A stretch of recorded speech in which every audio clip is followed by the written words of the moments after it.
We are back now with Patty Kurtz, an associate professor of English here at Minot State University and the director of the Writing Center here at MSU. Patty, thank you for being on the program. Thank you for having me. So, we were wanting to talk about what writing centers are for a minute. So, Patty, what are writing centers? A place where students can come and get help from peers. So we believe, Writing Center directors believe that peer-to-peer interaction is really super important, because if your professor comments on your paper, you're going to do what they say because they're grading you. But the peers operate from this space where they can respond as a reader, but they're not the evaluator. So it makes it so much easier for them to give feedback and for students to get feedback and to make their writing better. And one of the things about writing is it's so personal, you're so close to it that we don't see the things that we mess up or we don't get in our writing because it's all in our head. And so we read it and it's like, oh yeah, that makes sense. But as soon as you get a reader there, they can go, well, wait a minute, what happens here? And you go, oh, okay, I need to put something in there. So writing centers are this nice, non-threatening space where students can bring writing, get help from peers on a variety of issues, anything from I don't know where to begin my assignment, here's my assignment, to, I don't know how to cite APA sources. So. Do students generally get sent to the Writing Center because they need feedback on a particular work, or are they just asking for general advice? Well, it varies, depending on the class and the professor. I send my students from comp classes as a way of getting peer response if they're not in class for that. We'll have students come in just because they feel like they need help, and then very often professors will require a student to come either because they think they need additional help, or sometimes just because they want them to work on more surface level things, which is fine, but it's not the primary focus of what we do. So it kind of runs the gamut. We also get students, and this is something some people don't realize, as long as they're an MSU student, they can come. It doesn't have to be a writing assignment for a class. It could be a resume, it could be a scholarship essay, it could be a short story or a poem. So we will get students who come in, they're writing those essays for those scholarships or something, and they're like, I don't know if this makes any sense. So we get those as well. So we were talking before the program also about sometimes there's these misconceptions that folks might have about writing centers. So what might some of these misconceptions be? Okay, well, probably the biggest one is I'm a good writer, I don't have to go to the writing center, like as if the writing center is for only bad people who can't write. And that's not true, because I have a lot of friends who are published writers, and they have critique groups, and they have agents, and they have editors. They get feedback all over the place. The myth of the solitary writer in their attic with a bottle of whiskey and a candle and a pen that's a myth. That writers don't write like that.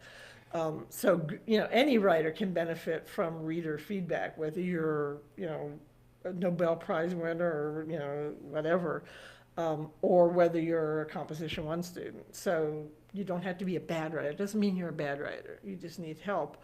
Another misconception is that all we do is grammar, right? It's just, come in and fix my grammar, make my paper better. And it's like, well, I got news for you. If your paper can have the most perfect grammar in the world, but if you don't have the other things in there, transitions and required elements and good details, it's not going to be a very good paper. So we do so much more than that. And we're not a proofreading shop. I always joke with my tutors that we're not Jiffy Lube, right? Students can't drop it off and we fix it, because it doesn't teach you anything. So we work with the student to help them find their own problems and show them how to fix them, different ways to fix them. But the student is in charge. It's the student's paper, so we never take over the student's paper. So I always say what Donald Murray used to say is that we don't make better papers, we make better writers, because that's what our focus is.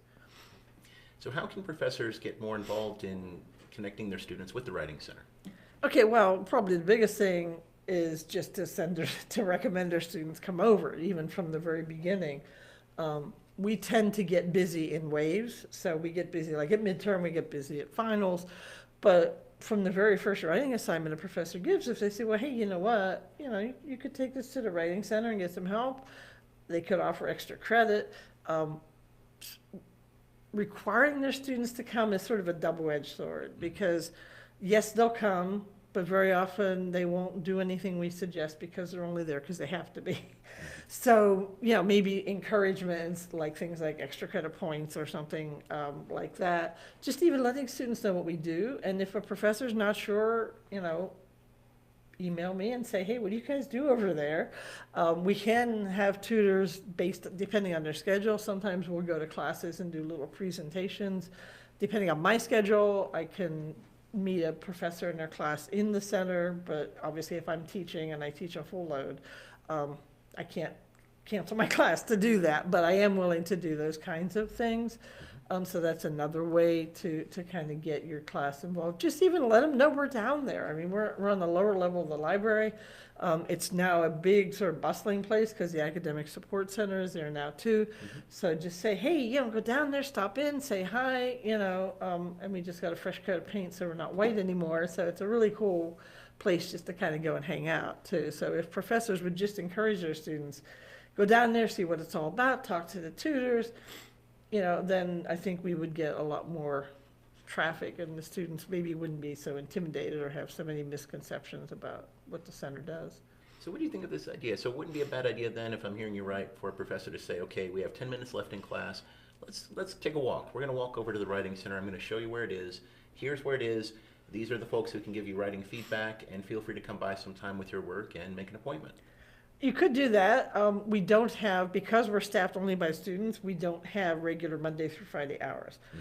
So you might come over and we would be closed, in which case that might not make the best impression. That's true. But I try to staff it as much as I can, but obviously there's times in the day when all of my tutors are in a class.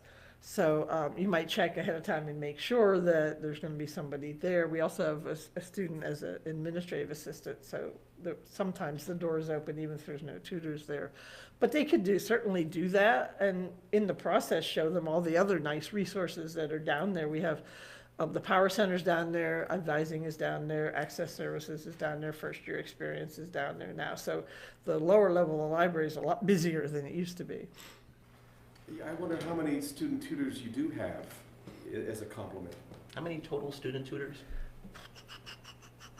I always have to count. I think right now we have 6.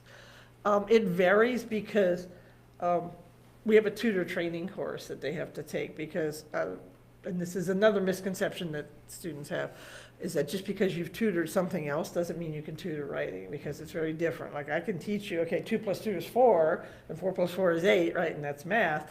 But I can't tell you, okay, if you do this, this, and this, you're going to have the perfect essay. It's more of a asking questions and responding. So it's very, very different from tutoring a subject area. So we train our tutors in that class. So a lot of how many tutors we have depends on how many students are in the class. Our BSE, our English Ed students have to take the class and put in 20 hours there. So we'll have those.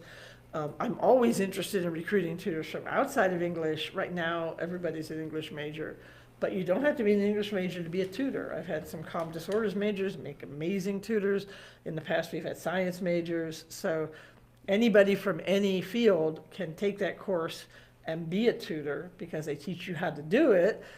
So, the more tutors we have, the better. But right now, I think we have about 6. And so that's one of the reasons why our hours tend to be limited as well, because we don't have enough tutors to cover, 8 hours a day, 5 days a week. So it sounds like if there are professors across the campus, across the curriculum, who would like to make a recommendation for a student to come work in the Writing Center, they could contact you, send you an Exactly, email? yeah. In order to be a tutor, you have to have taken our 2 composition courses or have taken those somewhere and passed them with, I think, like a B. And then take the tutor training course, and it runs every semester. It's a 1-credit course. There's not a lot of work to it. It's mostly just practice tutoring. So if a professor has somebody who's a pretty good writer and they think, hey, this person might be a good tutor, send them to me, give them my contact information, send them over to the Writing Center, talk to some of our tutors. I'm a pretty good boss. I'm pretty flexible. So, if you're a student and you're a tutor and you have, I have students now that are going to conferences, so I'll take them off the schedule for things like that, which are things that they might not get if they're working at a place in town where they're like, no, you're going to be here or else, but I'll flex with their schedule. And it makes it's a resume builder, right? I get more reference requests from employers. That's something where you actually have to have some communication skills, and that's one of the things employers are looking for. So for students, it's a good advantage too. Well, Patty Kurtz, thank you very much for being on the program today. All right, thank you for having me.